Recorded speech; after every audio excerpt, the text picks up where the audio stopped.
রহস্যপিডিয়া with Shouvik. তিনটে শব্দ: রহস্য, রোমাঞ্চ এবং অপরাধ। জীবনের পাতা হোক বা সাহিত্যের পাতা, উল্টে পাল্টে দেখলেই বোঝা যায় যে এই তিনটে শব্দ যেন একে অপরের সঙ্গে ওতপ্রোতভাবে জড়িত। আর এই শব্দগুলোর মেলবন্ধনেই ঘটে যাওয়া কিছু ঘটনা সম্পর্কে তোমায় জানাতেই হাজির আমি Shouvik. Welcome to my new podcast রহস্যপিডিয়া।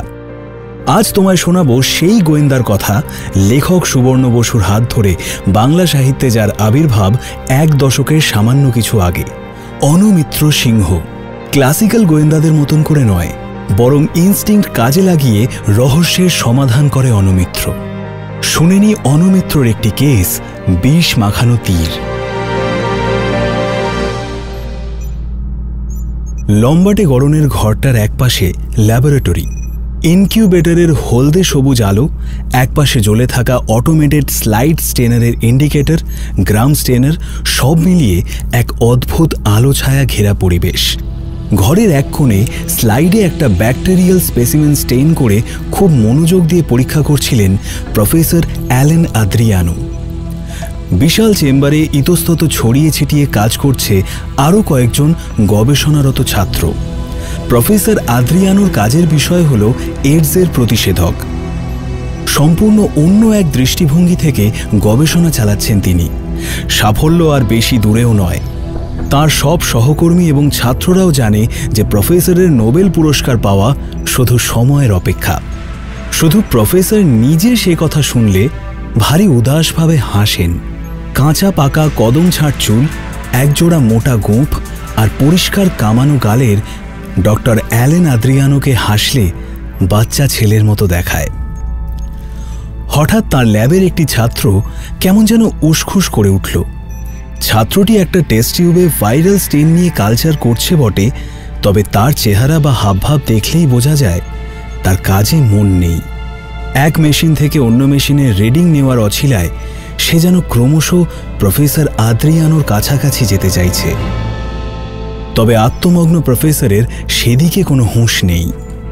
তিনি বিড়বিড় করে কিসব বলছেন আর হাতে ধরে থাকা টেস্ট টিউবের গোলাপি রঙের তরলের দিকে তাকিয়ে মৃদু মৃদু হাসছেন। পিছন থেকে ধীরে ধীরে এগিয়ে আসা ছাত্রটিকে তিনি খেয়ালও করলেন না। ছাত্রটি প্রফেসরের পিছনে এসে নিঃশব্দে খানিকক্ষণ অপেক্ষা করল। তারপর চারিদিকে দেখে ধীরে ধীরে বুক পকেট থেকে তুলে নিল তার পেনটা। খুব দামি ব্লা কলম, তার খুব প্রিয়। তবে সেটাকে কলম বললে কিছুই বলা হয় না।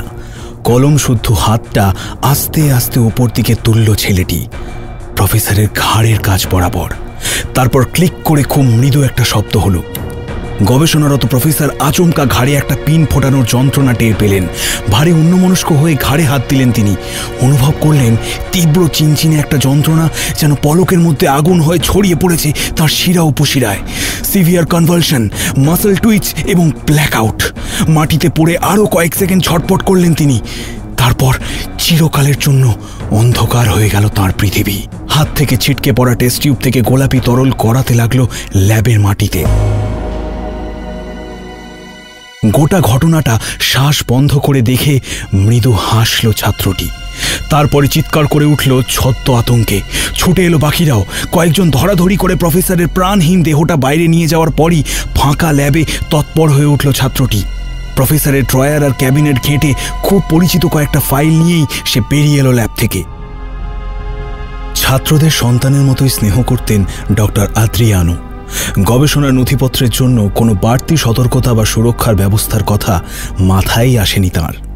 ছাত্রটি নিজের কাজ সেরে নিশ্চিন্তে বেরোলেও গোটা ঘটনাটা দেখল প্রফেসরের দীর্ঘদিনের বিশ্বস্ত এক পরিচারক।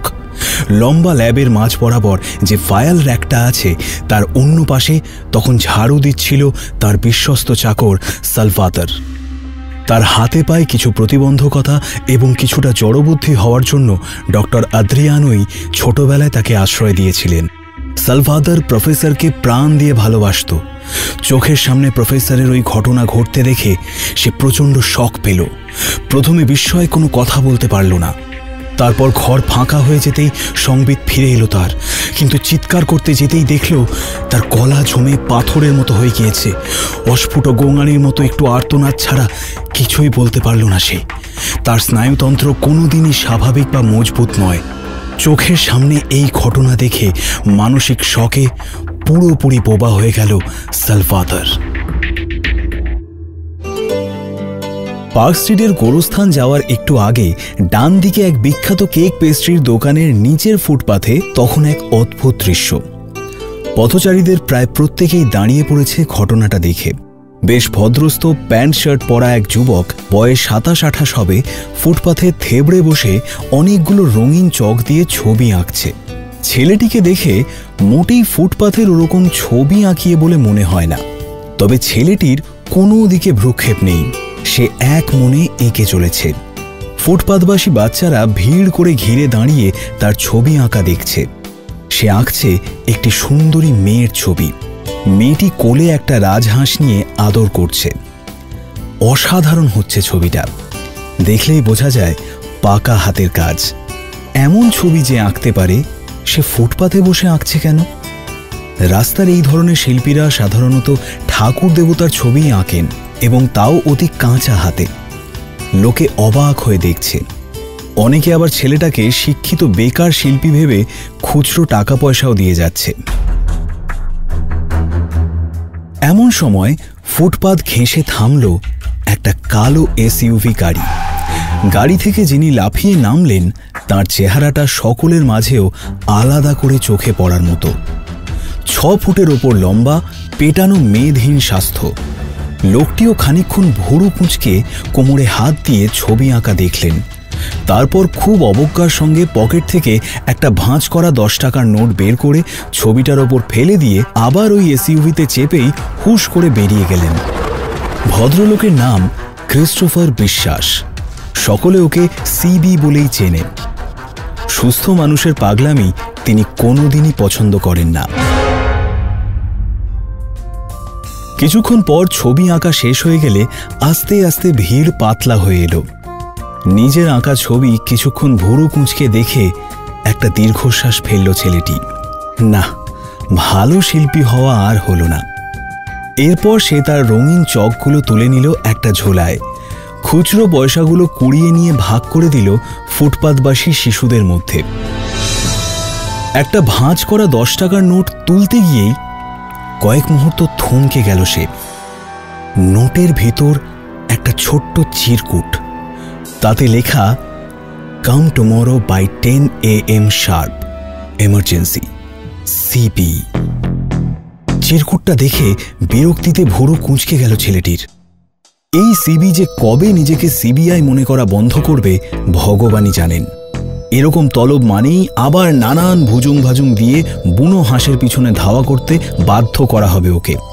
এই জন্যেই মাঝে মাঝে জীবনটাকে খুব বিরক্তিকর মনে হয় ওর। 10 টাকার নোটটা একটা ভিখিরি ছেলের হাতে গুঁজে দিয়ে লম্বা পায়ে পার্ক স্ট্রিট মেট্রোর দিকে হাঁটা দিল ছেলেটি। পোর্টিকোর নিচে গাড়ি রেখে দিয়ে বছর 22-এর এক ছিপছিপে তরুণী ঢুকে এলো ইন্টেলিজেন্স ব্যুরোর এই অফিসে। বাইরে থেকে দেখে সাধারণ প্রশাসনিক দপ্তরের মতো মনে হয়। কড়া সিকিউরিটি কাস্টমস পেরিয়ে কোর জোনে এসে পৌঁছলে বোঝা যায় যে এটা আসলে একটা গভর্নমেন্ট স্পন্সার্ড গোয়েন্দা দপ্তর। আইন বাঁচিয়ে কিছুটা বাঁকা পথে অপরাধের কিনারা করা বা সাদা পোশাকে আইনি তদন্তকে সাহায্য করার জন্য সরকার এই ধরনের প্রতিষ্ঠানের ওপর নির্ভর করতে বাধ্য হয়। সেন্ট্রাল জোনে ঢুকে গোয়েন্দা প্রধানের কাঁচের ঘরের সামনে এসে দাঁড়ালো রিয়ানা। এই আপাদমস্তক কাঁচের তৈরি ঘরটার একটা অদ্ভুত মজা আছে। যে কোনো দেওয়ালের সামনে দাঁড়ালেই দেখা যায় স্বচ্ছ কাঁচের ওপাশে একজন সুদর্শন শ্বেতাঙ্গ সোনালি চুলওয়ালা পুরুষ ডেস্ক ওয়ার্ক করতে ব্যস্ত। ঘরের চারদিক থেকে 4 রকম অ্যাঙ্গেলে সেই একই দৃশ্য দেখতে পাওয়া যায়, তবে পুরোটাই একটা অত্যাধুনিক 3 ডাইমেনশনাল অপটিক্যাল ইলিউশন। ভিতরে ঢোকার জন্য দরজায় একটা কম্বিনেশন ইনপুট করতে হয়। সেই কম্বিনেশন ভিতরে বসা গোয়েন্দা প্রধান ডিউক জনসন অ্যাকসেপ্ট করলেই খুলে যায় কাঁচের ঘরের স্লাইডিং ডোর। তবে কোন কাঁচ স্লাইড করে দরজা খুলবে তা আগে থেকে বোঝা মুশকিল। যেদিকের কাঁচ স্লাইড করে সাক্ষাৎ প্রার্থীর ঠিক সামনে একটা লাল আলোর তীরচিহ্ন জ্বলে উঠে সেই দিকটি নির্দেশ করে দেয়। এই সব বিচিত্র ধাঁধা পেরিয়ে যে তরুণীটি গোয়েন্দা প্রধান ডিউক জনসনের ঘরে ঢুকল তার নাম রিয়ানা সেনগুপ্ত। কাঁচের বাইরে থেকে অপটিক্যাল ইলিউশনে যে সাহেবকে দেখা যায় তার সঙ্গে গোয়েন্দা প্রধান ডিউক জনসনের চেহারার কোনো মিল নেই। ডিউকের পরিষ্কার করে কামানো মুখ, ব্যাকব্রাশ করা কালো চুলে হর্সটেল এবং দু চোখে সবসময় গভীর চিন্তা। কালই তোমার রওনা হওয়ার দিন। ইউনিভার্সিটি ক্যাম্পাসের সর্বত্রই তোমার অবাধ যাতায়াত থাকবে। হস্টেল, ডর্ম, ল্যাব, প্রফেসরদের চেম্বার, ডিপার্টমেন্ট সহ যে কোনো জায়গাতেই আনইন্টারাপ্টেড অ্যাক্সেস পাবে তুমি। তোমার প্রধান কাজ শুধু RPSR এর সিকিউরিটি সুপারভাইজ করা। আমার বিশ্বাস আজ থেকে 20 বছর আগে নেব্রাস্কা লিঙ্কন ইউনিভার্সিটির সেই হত্যার পিছনে যারা ছিল RPSRই এবার সেই দুষ্কৃতীদের টার্গেট। জানি স্যার, ওদের ধরতে পারলে RPSR এর জীবনই শুধু নয়, তার মূল্যবান গবেষণাও সুরক্ষিত থাকবে। আর 20 বছর আগের খুনিরাও ধরা পড়বে। IIB মানে ইন্ডিয়ান ইন্টেলিজেন্স ব্যুরোর ক্রিস্টোফার বিশ্বাসের সঙ্গে আমার কথা হয়ে গিয়েছে। যথারীতি ও আমাকে ওর স্ট্র্যাটেজি ভাঙল না। সে তার মতো করে এগোবে। উদ্দেশ্য তো একই, প্রসিডিওর ক্ল্যাশ না করলেই হলো। Anyway, best of luck. Remember your extra responsibility dear. Don't forget your middle name that you don't use. পলকের জন্য চোখ দুটো চিকচিক করে উঠল রিয়ানার পুরো নাম রিয়ানা আদ্রিয়ানো সেনগুপ্ত। তার পরিচয় সে 20 বছর আগে মৃত গবেষক বিজ্ঞানী অ্যালেন আদ্রিয়ানোর মেয়ে। তার মা রোহিণী সেনগুপ্ত অধ্যাপক অ্যালেনের অধীনে সিনিয়র রিসার্চ ফেলো হিসেবে গবেষণা করতেন। তাদের প্রেম হয়, কয়েক বছর একটা লিভ ইন রিলেশনশিপেও ছিলেন তারা। মুক্তমনা রোহিণী এবং গবেষণা পাগল অ্যালেন কেউ কাউকে বিয়ের জন্য জোর করেনি। তাঁদেরই মেয়ে রিয়ানার তখন 2 বছর বয়স। অধ্যাপক অ্যালেনের আকস্মিক মৃত্যুর পর রোহিণী ভারতে ফিরে আসেন মেয়েকে নিয়ে। সে সময় সিঙ্গল মাদার হিসেবে সন্তানকে একা মানুষ করে তোলার জন্য যত রকম চ্যালেঞ্জ নেওয়া দরকার তার সবই নিতে হয়েছিল রোহিণীকে। তবে রিয়ানা কিন্তু তার বাবা মার মতো বিজ্ঞানমনস্ক হয়নি। প্রথম থেকেই ইন্টেলিজেন্স সংস্থায় কাজ করার শখ নিয়ে বড় হয়েছে সে। নিজের যোগ্যতা প্রমাণ করে সে বিদেশে এসেছে। এই পেশায় আসার পিছনে রিয়ানার সুপ্ত বাসনাই হল তার বাবা অধ্যাপক অ্যালেন আদ্রিয়ানোর হত্যা রহস্যের কিনারা করা। তাই কিছুটা নিজের আগ্রহেই সে RPSR এর কেসটার সঙ্গে নিজেকে যুক্ত করেছে। কাজেই এখন তার গন্তব্য ভারত। অনেকদিন পর নিজের মায়ের কাছে থেকে সে কাজ করতে পারবে। অধ্যাপক অ্যালেন আদ্রিয়ানোর মেয়ের সঙ্গে দেখা হবে শুনে আনন্দ প্রকাশ করেছেন RPSR নিজেও, কারণ তিনি নিজেও বেশ কিছুদিন অ্যালেনের অধীনে কাজ করেছিলেন। Rajarhat university and research centre of immunology and microbiology কলকাতার উপকণ্ঠে সম্প্রতি গড়ে ওঠা এই সুবিশাল বিজ্ঞান শিক্ষা ও গবেষণা প্রতিষ্ঠানের প্রাণপুরুষই হলেন RPSR। তার পুরো নাম প্রফেসর ঋষি প্রতিম সাহা রায়, সংক্ষেপে RPSR। তিনি একজন সুপরিচিত বিজ্ঞানী, অধ্যাপক এবং এই ইউনিভার্সিটির গভর্নিং বডির এক শীর্ষস্থানীয় ব্যক্তি। তিনি এইডসের মতন মারণ রোগটি নিয়েই গবেষণা করছেন। মাস 2 আগে একটি প্রেস কনফারেন্স করে জানিয়েছিলেন যে সব কিছু ঠিক মতো চললে আগামী 2 বছরের মধ্যেই তিনি আবিষ্কার করবেন এইডসের প্রতিষেধক। সেটাই হবে তাঁর শিক্ষক বিশ্ববিশ্রুত বিজ্ঞানী অ্যালেন আদ্রিয়ানোর প্রতি তাঁর শ্রদ্ধাঞ্জলি। এই ঘোষণার পর থেকেই শুরু হয়েছে হুমকি। কিছু সন্ত্রাসবাদী সংগঠন বেনামে ইমেল করছে।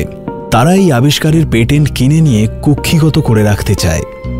প্রথম কয়েক বিলিয়ন ডলারের লোভ দেখানো হলেও রাজি হননি RPSR।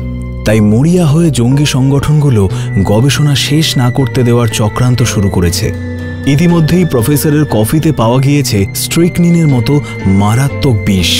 আরেকবার কেউ কার্বন মনোক্সাইডের একটা সিলিন্ডার লক ভেঙে রেখে গিয়েছিল তার চেম্বারে। দুবারই শেষ মুহূর্তে প্রায় ভাগ্যের জোরে বেঁচে গিয়েছেন অধ্যাপক। তাই তার সুরক্ষার চিন্তায় নড়ে চড়ে বসেছে রাষ্ট্রপুঞ্জ এবং সাবকন্টিনেন্টের সবকটি ইন্টেলিজেন্স সংস্থা। তবে আরপিএসআর এর দৈনন্দিন রুটিনে কোনো বদল ঘটেনি। আজও সকালে ক্লাস নিতে নিতে তিনি বলেছিলেন সে কথা যে বৈজ্ঞানিক গবেষণা কখনো কখনো রিলে রেসের মতো, উনি শেষ করতে না পারলেই বা কি, আর কেউ ব্যাটন নিয়ে এগিয়ে যাবে। স্বামীজি বলেছেন, if you do not face any trouble in the way to your goal, be sure you are travelling through a wrong way. আজ যদি আরপিএসআর প্রাণের ভয় কাজ বন্ধ করে দেন, তাহলে দুষ্কৃতীদেরই প্রশ্রয় দেওয়া হবে। তার চেয়ে কাজ করতে করতে শেষ হয়ে যাওয়া অনেক বেশি গৌরবের।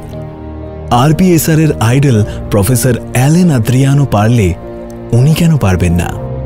ছাত্রছাত্রীরা তাদের এই কাজ পাগল প্রফেসরকে খুবই ভালোবাসে। তারা তাদের প্রিয় আরপিএসআর এর ক্লাস করার জন্য অপেক্ষা করে থাকে। এই ধরনের মানুষকে হুমকি দেওয়া বা তার ওপর মার্ডার অ্যাটেম্প্ট হওয়ার ঘটনায় রীতিমতো উদ্বিগ্ন তারা। কাঁচা পাকা দাড়ি গোঁফের মধ্যে সদা হাস্যময় মুখ আরপিএসআর এর ট্রেডমার্ক। তবে তাঁর প্রাণশক্তিতে উজ্জ্বল চোখ দুটোয় ইদানিং ক্লান্তি আর বিষণ্ণতার ছাপ চোখে পড়ে। একটা বিশাল মেহগিনি কাঠের টেবিলের ও প্রান্তে যে লোকটি বিরস মুখে বসে আছে আর এ প্রান্তে জড়সড় হয়ে যে ছেলেটি দাঁড়িয়ে আছে, তাদের কথা আমরা শুনেছিলাম দ্বিতীয় পর্বে। হ্যাঁ, ঠিকই ধরেছেন। টেবিলের ওপারের সুঠাম স্বাস্থ্যের অধিকারী লোকটি ক্রিস্টোফার বিশ্বাস ওরফে সিবি, আর এ প্রান্তের ছেলেটি সেদিন ফুটপাথে বসে ছবি আঁকছিল। অত্যন্ত বিরক্তির গলায় সিবি বলছিলেন, নিজের জীবনটা নিয়ে কত ছেলে খেলা করবে? না হয় তোমার বাবা এবং অকৃতদার জ্যাঠা দুজনেই মারিন ইঞ্জিনিয়ার। নিজেদের বাড়ি ছাড়াও কলকাতার উত্তর দক্ষিণের পশ এরিয়ায় তোমাদের 5টা বাড়িতে 10টা ফ্যামিলি ভাড়া থাকে। তুমি বাপের একমাত্র ছেলে, তোমার টাকায় ছাতা পড়ে, তা বলে নিজে কুড়ের বাচ্চা হয়েই থাকবে? নিজের গুণগুলোকে প্রপারলি চ্যানেলাইজ করবে না? করি তো স্যার, দেখলেন না কাল ছবি এঁকে কেমন 2 পয়সা রোজগার করে ফেললাম। Shut up! এত ভালো আঁকো, মূর্তি করতে পারো, তা নিয়েও কিছু করলে না। মাঝে মাঝে তোমার ইন্টেলিজেন্স খাটিয়ে তো আমায় উদ্ধার করতে পারো। তোমার মধ্যে যে একজন বর্ন ইনভেস্টিগেটর আছে, সেটা কি তুমি? না না স্যার, আমি শুধুই শিল্পী, সামান্য শিল্পী, আর কিছুই নয়। শিল্পী? তোমার মধ্যে তোমার শিল্পী দাদু আর সিবিআই অফিসের ঠাকুর দাদা দুজনেই আছেন, সে কি আর আমরা জানি না? তোমার হেল্প নিয়ে কতবার আমি আমার পায়ের তলায় মাটি খুঁজে পেয়েছি, সেসব কি ভুলে গেলে? অপরাধটাও কি শিল্প নয় স্যার? ধরুন একটা ফুল প্রুফ মার্ডার, সন্দেহভাজনদের প্রত্যেকের অ্যালিবাই স্ট্রং, কোনো কিনারা হচ্ছে না, সেটা শিল্প নয়, সেটা হলো হত্যা শিল্প। একটা চোখ ধাঁধানো চুরি, বমাল শুদ্ধ চোর হাপিস, নো ট্রেস, সেটা হলো চৌর্য শিল্প। এসব চিত্রশিল্প, ধাতু শিল্প, বয়ন শিল্পের মতোই স্যার। আমি একজন শিল্পী হিসেবে অপরাধ শিল্পের প্যাটার্নটা বুঝতে চেষ্টা করি মাত্র। আমার সিবিআই অফিসের ঠাকুরদাদা মহাপুরুষ ছিলেন, আমি তার ছিটে ফোঁটাও পাইনি। উফ, সুযোগ পেলেই এত বাজে বকো না, খানের পোকা বেরিয়ে যায়। ফালতু কথা ছেড়ে একটা ব্রিফ নাও তো। প্রফেসর অ্যালেন আদ্রিয়ানোর নাম শুনেছো? বুলাদা স্যার? মানে কে বুলাদা? না মানে উনি এডস নিয়ে চর্চা করছেন তো, তাই বললাম। না ভেবে দেখুন স্যার, আর একটু হলেই উনি এডসের ওষুধ আবিষ্কার করে ফেলতেন। যাচ্ছে তাই হয়ে যাচ্ছ দিন দিন। সে না মানে বলছিলাম, কত বড় গবেষক বলুন, গবেষণা শিল্পী বললে কেমন হয় স্যার? তোর তোমার শিল্পের পাঁচালি বন্ধ করো তো।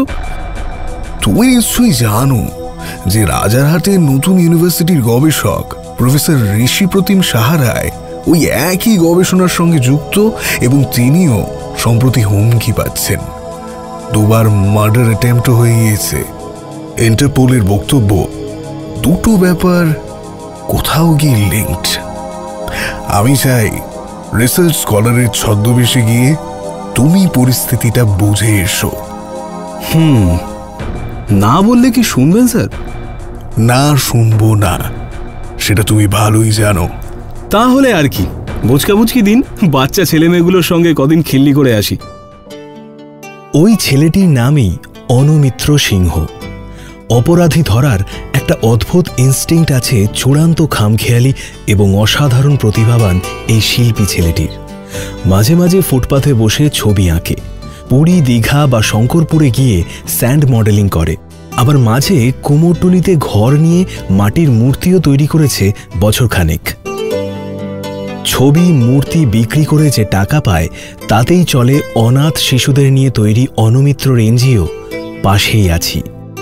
পৈতৃক সম্পত্তি থেকে কোনো টাকা না নিয়ে নিজস্ব উপার্জনেই সে এই প্রতিষ্ঠানটিকে আরও উন্নত করে তুলেছে। সিভির সঙ্গে সেই সাক্ষাতের পর থেকে রিসার্চ স্কলারের পরিচয় রাজারহাট ইউনিভার্সিটিতে গেছে অনুমিত্র। নিজস্ব হোমওয়ার্ক থেকেই সে আবিষ্কার করেছে এই ঘটনার অনেক নতুন নতুন দিক।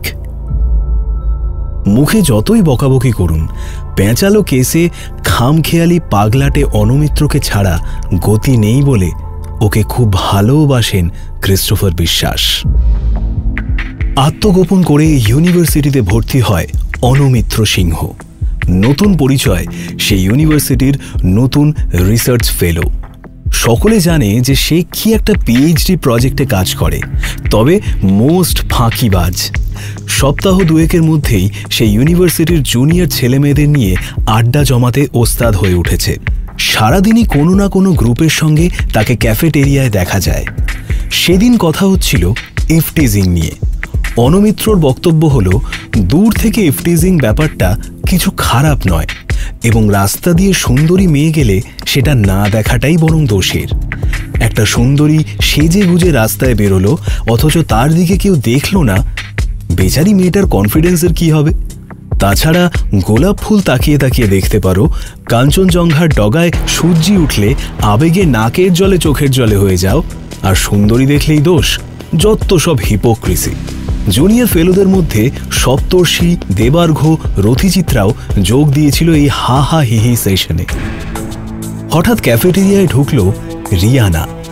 5 ফুট 7 ইঞ্চি লম্বা, ছিপছিপে, ব্যক্তিত্বময়ী এবং নিখুঁত আমেরিকান উচ্চারণে ইংরেজি বলতে পারা এই মেয়েটি এখন এই ক্যাম্পাসের অন্যতম আলোচনার বিষয়। ক্যাফেটেরিয়ায় এসে রিয়ানা ক্যাফের প্রৌঢ় মালিক অরোরাজির সঙ্গে নিচু গলায় গম্ভীর মুখে কথা বলতে শুরু করল। রিয়ানা সম্বন্ধে কেউ স্পষ্ট কিছু না জানলেও ও যে প্রফেসর RPSR এর নিরাপত্তা সংক্রান্ত কোনো কাজেই ইউনিভার্সিটিতে এসেছে তা আন্দাজ করতে পারে সকলেই। সমস্যা হলো, তার পিছনে লাগতেও ছাড়ে না অনুমিত্র। একদিন একটা মেরুন পোলকা ডটওয়ালা কুর্তি পরেছিল রিয়ানা। অনুমিত্র সেই দেখে ফস করে মন্তব্য করে বসল। ব্যাস, ক্ষেপে লাল হয়ে চেঁচামেচি করে সকলের সামনে অনুমিত্রকে দিয়ে ক্ষমা পর্যন্ত চাইয়েছিল রিয়ানা। তাতেও কি ছেলের লজ্জা হয়? 2 দিন পর আবার একটা টপ দেখে মন্তব্য করেছিল অনুমিত্র। রাগে চোখ মুখ লাল করে রিয়ানা বলেছিল, ইউ শেমলেস ব্রুট। তবে সব মিলিয়ে অনুমিত্রর কোনো হেলদোল হয়নি। প্রথম নিতান্ত বিরক্ত হলেও এখন তাকে বেশ সন্দেহের চোখে দেখে রিয়ানা। কারণ 2 দিন অনুমিত্রকে ও RPSR এর চেম্বারে আড়ি পাততে দেখেছিল। রিয়ানার কাছে ধরা পড়ে গিয়েও লজ্জা নেই তার। দেতো হেসে সে বলেছিল, যেখানে সেখানে একা ঘুরো না মামুনি, দিনকাল ভালো নয়। আগুন নিয়ে খেলা কি সবার কাজ? কথাটা ভালো বোঝেনি রিয়ানা। হুমকির মতো শোনালো কি? তাহলে সারাদিন হাসি ঠাট্টা আড্ডা ইয়ার্কির আড়ালে অনুমিত্র জঙ্গি সংগঠনের কেউ নয় তো? নিশ্চিন্ত হতে না পেরে রিয়ানা অনুমিত্র সম্বন্ধে একটা ডিটেইলড রিপোর্ট মেল করেছিল ডিউককে। ডিউক এখনো কোনো রিপ্লাই দেননি, তাই অনুমিত্রকে নিয়ে একটু চিন্তাতেই আছে রিয়ানা। অরোরাজির সঙ্গে কথা বলে ক্যাফেটেরিয়া থেকে বেরোনোর সময় রিয়ানা দেখল ছেলেটা ক্যাফের কোথাও নেই। অন্যমনস্ক হয়ে কি রুমের দিকে পা বাড়ালো রিয়ানা। এখানে সব ঘরের ডিজিটাল চাবির ডুপ্লিকেট থাকে। দিনে 2 বার প্রফেসর RPSR এর ঘরের চাবি নিয়ে তার ঘরের সিকিউরিটি চেক করে আসে সে। এখন প্রফেসর ঘরে নেই, তাই টেক্সট করে তার পারমিশন চাইল রিয়ানা। অনুমতির রিপ্লাইটা দেখাতেই নম্বর চেক করে ডিজিটাল চাবিটা ওকে দিয়ে দিলেন কি কিপার আগামী ২৬ মিনিটের জন্য। প্রফেসরের ল্যাব সুপারভাইজ করতে রিয়ানার সময় লাগে মিনিট ২০ একটু বেশি। অতিরিক্ত ৫ মিনিট সে চাবি রাখতে পারে, না হলে টাইম রিনিউ করাতে হয়। ফর্মালিটিজ সেরে ল্যাবে পৌঁছতেই চমকে গেল রিয়ানা। প্রফেসরের স্টাডি টেবিলের ড্রয়ার খুলে কাগজপত্র ঘাঁটছে অনুমিত্র। ওর হাতে একটা ছোট সরু টর্চ।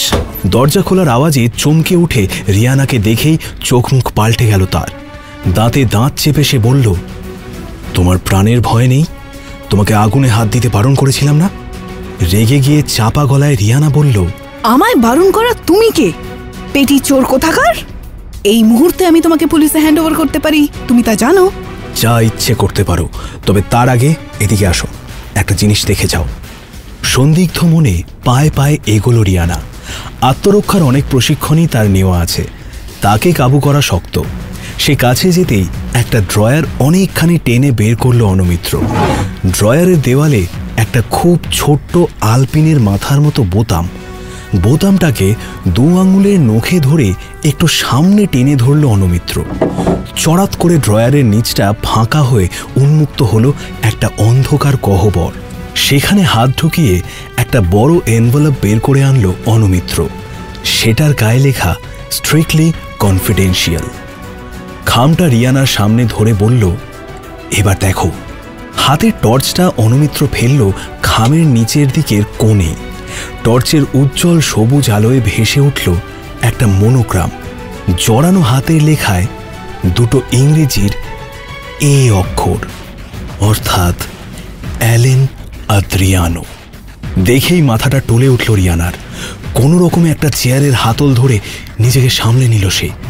দ্রুত খামটা যথাস্থানে ঢুকিয়ে রেখে অনুমিত্র ফিসফিস করে বলল, তোমার বরাদ্দ ২৬ মিনিটের, আর মাত্র ৫ মিনিট বাকি। শিগগির চলো অন্য কোথাও, আমার কটা জরুরি কথা আছে। অত্যন্ত উন্নত মানের শীততাপ নিয়ন্ত্রণের জন্য এপ্রিলের গরম একটুও টের পাওয়া যায় না আরপিএসআর এর স্টাডিতে। ডেস্কে বসে মন দিয়ে একটা পেপার পড়ছিলেন তিনি। হঠাৎ দরজায় knock. May I come in sir? Riana, please come dear. ভেতরে এসে রিয়ানা বলল, স্যার এবার আমায় পারমিশন দিতে হবে। আমি দেখে নিয়েছি, এখানকার security full proof and perfect. আমাকেও ফিরতে হবে, কারণ এই কেসটা নতুন একটা ডাইমেনশন এক্সপোজড হতে পারে। সব ঠিক মতন চললে আমার বাবার মৃত্যুর রহস্যেরও একটা কিনারা হয়ে যেতে পারে স্যার। প্রফেসর উৎসুক হয়ে বললেন, তাই নাকি? কিরকম, আমায় বলা যায়? নিশ্চয়ই স্যার, আফটার অল আপনার সিকিউরিটির জন্যই তো সব। আসল ব্যাপার হলো, আমার বাবা ল্যাবে যে কাজ করত সালভাদর, সে নাকি আমার বাবার হত্যাকারীকে দেখেছিল। তবে বাবাকে মারা যেতে দেখে নার্ভাস শকে সে তার বাকশক্তি হারিয়ে ফেলে। এখন দীর্ঘ চিকিৎসায় সালভাদর তার বাকশক্তি ফিরে পেয়েছে। সে স্টেটমেন্ট দিতে চায়। তদন্তের ভারপ্রাপ্ত অফিসার হিসেবে আমার সেখানে থাকাটা দরকার। তবে আপনি চিন্তা করবেন না, আমি ওখানকার সমস্ত আপডেটস আপনাকে মেল করে জানাবো। আমার বিশ্বাস এবার আমার বাবার খুনি ধরা পড়বেই। দাঁড়াও দাঁড়াও, সালভাদর মানে সেই জড়বুদ্ধি আধপাগলা সুইপারটা? ওর স্টেটমেন্টের কি দাম? বলে চেয়ার ছেড়ে উঠে পাইচারি করতে থাকেন প্রফেসর। না স্যার, সালভাদরের একটা পার্শিয়াল মেমোরি লসের প্রবলেম ছিল, কিন্তু চিকিৎসার পর ও এখন পুরো সুস্থ। অন্তত ডাক্তার তো সেরকমই জানিয়েছেন। বুঝলাম। একটু অন্যমনস্ক শোনালো প্রফেসরের গলা। বেশ ভালো খবর তো তাহলে। পাইচারি করতে করতে রিয়ানার চেয়ারের ঠিক পিছনে এসে দাঁড়ালেন আরপিএসআর। আনমনেই দীর্ঘশ্বাস ফেললেন। ধীরে ধীরে তার ডান হাতটা উঠে এলো বুক পকেটের কাছে। সেখানে রয়েছে বহু পুরনো একটা মবলা কলম। পেনটা প্রফেসর কখনো কাজ ছাড়া করেন না। বড্ড বেশি জেনে যাচ্ছে মেয়েটা। আস্তে আস্তে কলমটা পকেট থেকে তুলে নিলেন আরপিএসআর। তারপর সেটা ব্যবহার করতে যেতেই বেশ বাধা পেলেন তিনি। আচমকা পিছন থেকে এসে কে যেন কবজিটা শক্ত করে ধরে ফেলল তাঁর। রগে একটা হিমশীতল ধাতব নলের স্পর্শও পেলেন তিনি। পেনটা রেখে দিন স্যার, বড্ড বিপজ্জনক। অনুমিত্র ঠান্ডা গলায় বলল। রাগে ফুঁসছিলেন প্রফেসর। তিনি বললেন, মানে কি বলছো এসব? আমার কপালে বন্দুক ধরার সাহসই বা কে দিল তোমাকে? রাগ করছেন কেন স্যার? ওসব জিনিস নাড়াচাড়া করা কি ভালো? হাতে ফুটে গেলে কি হবে সে তো আমার চেয়ে আপনি ভালো জানেন। তার কথার ফাঁকেই ঘরে ঢুকে পড়ে সিবির দলবল।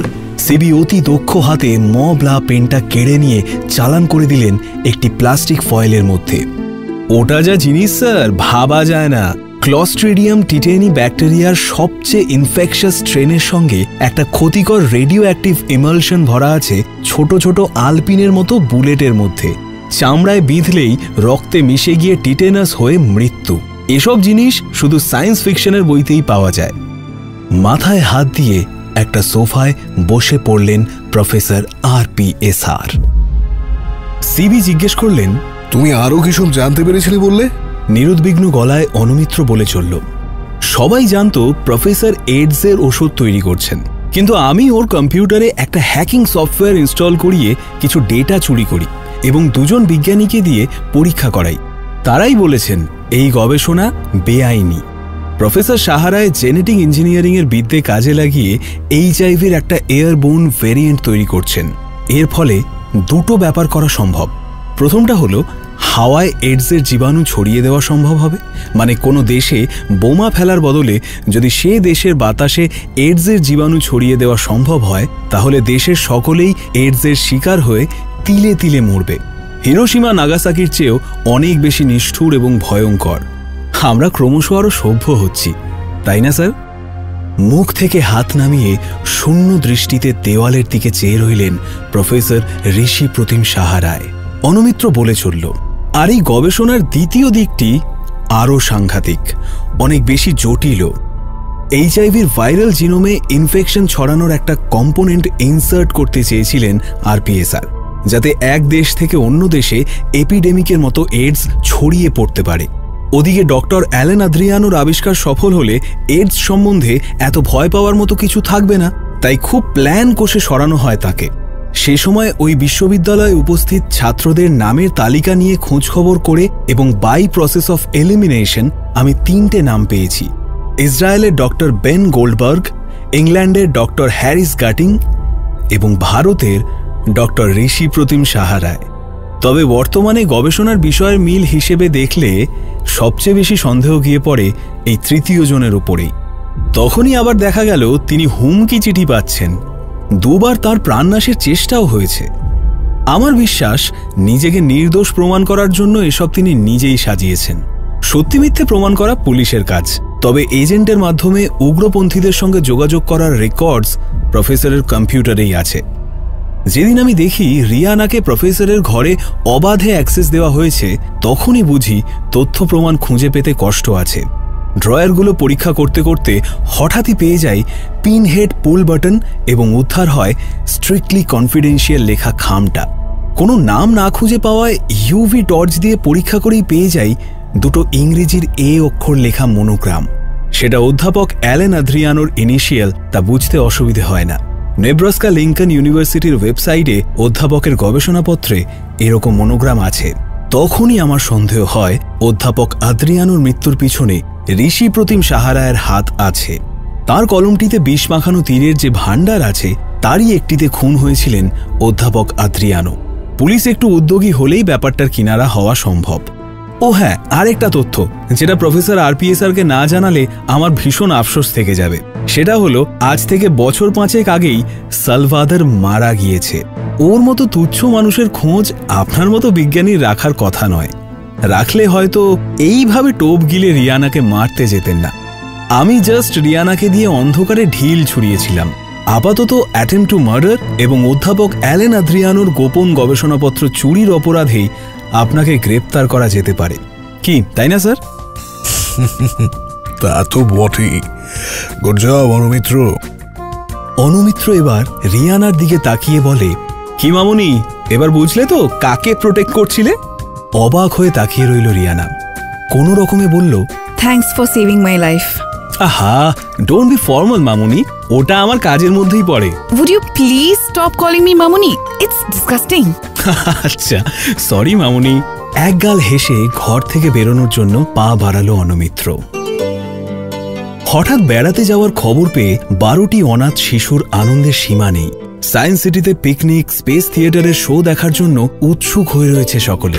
আশ্রমের গেট ঠেলে অনুমিত্র ঢুকতেই বাচ্চারা হই হই করে ঘিরে ধরে তাকে। একজন এসে আজকে কি অকেশন সেই কথা জিজ্ঞেস করে অনুমিত্রকে। অনুমিত্র বলে, একটা দুষ্টু লোককে ধরিয়ে দেওয়ার জন্য সরকার আমায় কিছু টাকা দিয়েছে রে, তাই সবাই মিলে একটু আনন্দ করব, মজা করব, খাওয়া দাওয়া করব, কেমন? সকলে ভীষণ খুশি হয়। সকলের মাথায় হাত বুলিয়ে আদর করে দেয় অনুমিত্র। বাচ্চাদের হাসি দেখলে মন ভালো হয়ে যায় ওর। নীল আকাশের দিকে তাকিয়ে দীর্ঘশ্বাস ফেলে অনুমিত্র। এই সুন্দর পৃথিবীটায় কেন যে মানুষ এত খারাপ কাজ করে কে জানে। শেষ হলো বিষ মাখানো তীর। পরের গল্পের জন্য শুনতে থাকো রহস্যপিডিয়া সৌভিকের সঙ্গে, only on YouTube/919 Friends FM podcast।